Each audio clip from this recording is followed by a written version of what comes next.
बड़ी खबर इस वक्त की यह है कि सीबीएसई 12वीं की परीक्षा पर पीएम मोदी की बैठक शुरू हो चुकी है।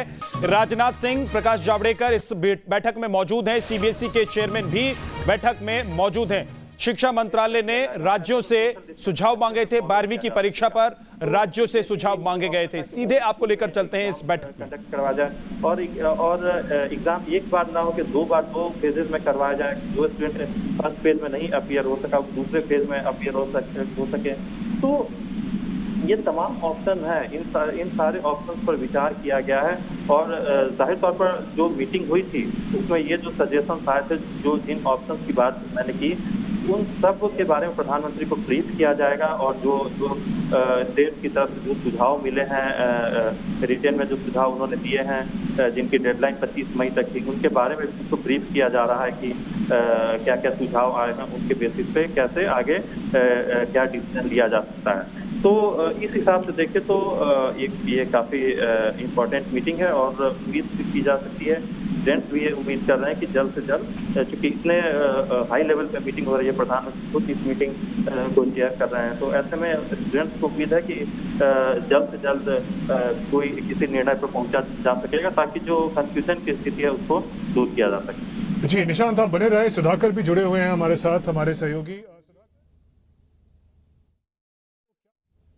सेंटर के पास इस समय, क्योंकि कोई भी बोर्ड एग्जाम जैसा महत्वपूर्ण एग्जाम कैंसिल करना या पेंडेमिक के समय उसको कंडक्ट करना, दोनों ही चैलेंजिंग सिचुएशन है। तो ऐसे में क्या क्या ऑप्शंस अभी तक निकल के आए हैं बातचीत द्वारा?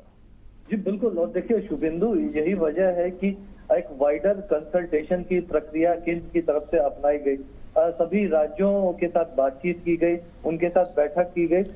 बैठक के बाद अलग से उनको कहा गया कि आप लिखित में भी अपने सुझाव भेजें ताकि उनको कंपाइल किया जा सके। और इस बैठक को भी आप देखें तो एक तरह से एक सरकार के भीतर भी वाइडर कंसल्टेशन की प्रक्रिया, गृह मंत्री हो, रक्षा मंत्री हो, स्मृति ईरानी, पीयूष गोयल, प्रकाश जावड़ेकर, ये तमाम जो सीनियर मिनिस्टर्स हैं दिख रहे हैं। तो अलग अलग लोगों की एक तरह से एक व्यापक तौर पर पूरी स्थिति की समीक्षा के साथ, क्योंकि एक तरफ पैंडेमिक की चुनौती है तो दूसरे तरफ बच्चों के भविष्य का सवाल भी है। तीसरी चुनौती ये भी है कि बहुत ज्यादा दिन तक इसको लेकर असमंजस की स्थिति।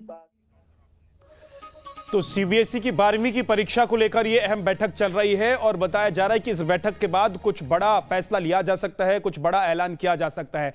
12वीं की परीक्षा कराई जाए या फिर क्या हो, इस परीक्षा को लेकर, इसी बात को लेकर यह मंथन जारी है। राहुल डबास मेरे सहयोगी जुड़ गए हैं। राहुल, इस बैठक में कौन कौन शामिल हैं और क्या लग रहा है अभी तक की जो बातें हुई हैं उससे क्या निकलकर सामने आए? देखिए, 2 राउंड की बैठक इससे पहले हो चुकी है। पहली बैठक हुई थी जब राज्यों के साथ खुद रमेश पोखरियाल निशंक ने बैठक की थी। राज्यों के शिक्षा सचिव थे, राज्यों के शिक्षा मंत्री थे, संवाद किया गया, ऑप्शन बताए गए और ये भी कहा गया कि आपके जो भी सुझाव हो हमें लिख कर दे और 25-26 मई से पहले जमा कराए।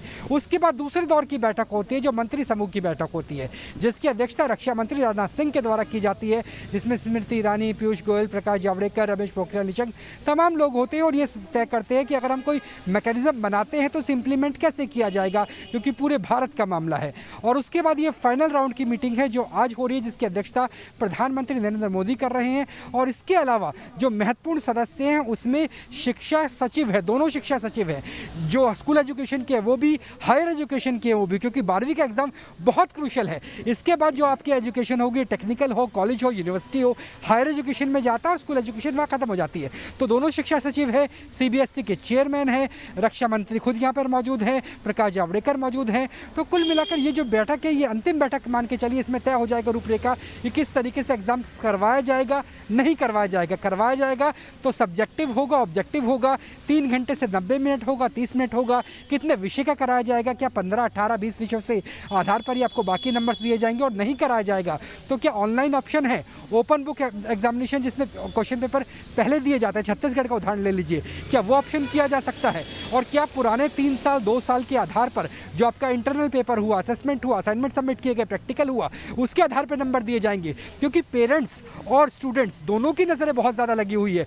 उन्हें देखना कि अगर मान लीजिए अगस्त में भी एग्जाम किए जाते हैं तो ऐसा नहीं है कि कोरोना तब तक भारत से खत्म हो जाएगा। ऐसे में संक्रमण का रिस्क रहता है। आज जब मैंने सवाल पूछा था डॉक्टर पॉल से, जो नीति आयोग के स्वास्थ्य सदस्य, उन्होंने कहा था कि फिलहाल कोई ऑप्शन नहीं है कि 18 साल से छोटे बच्चों का वैक्सीनेशन किया जा सकता है। ज़ेडिया कैडिला की वैक्सीन आने वाली है, फाइजर से बात चल रही है, कोवैक्सीन के ट्रायल चल रहे हैं, लेकिन अभी तक जो वैक्सीन है वो 18 साल से नीचे जो लोग हैं, जो छात्र हैं, उन्हें दी जानी संभव नहीं है। तो निश्चित तौर से कम आने वाले 1-1.5 महीने में बच्चों को वैक्सीन तो मिलने नहीं वाली जो 12वीं में बैठने वाले हैं। ऐसे में सवाल उठता है कि प्रधानमंत्री क्या फैसला लेते हैं, क्योंकि जब परीक्षा पर चर्चा होती है तो प्रधानमंत्री सीधा संवाद करते हैं और यही सीधा संवाद करते हुए अभी भी अधिकारियों से, मंत्रियों से करते हुए नजर आ रहे हैं।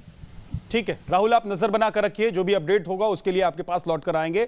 बहरहाल अभी बैठक चल रही है और ये बहुत अहम बैठक है क्योंकि 12वीं की परीक्षा को लेकर फैसला होना है।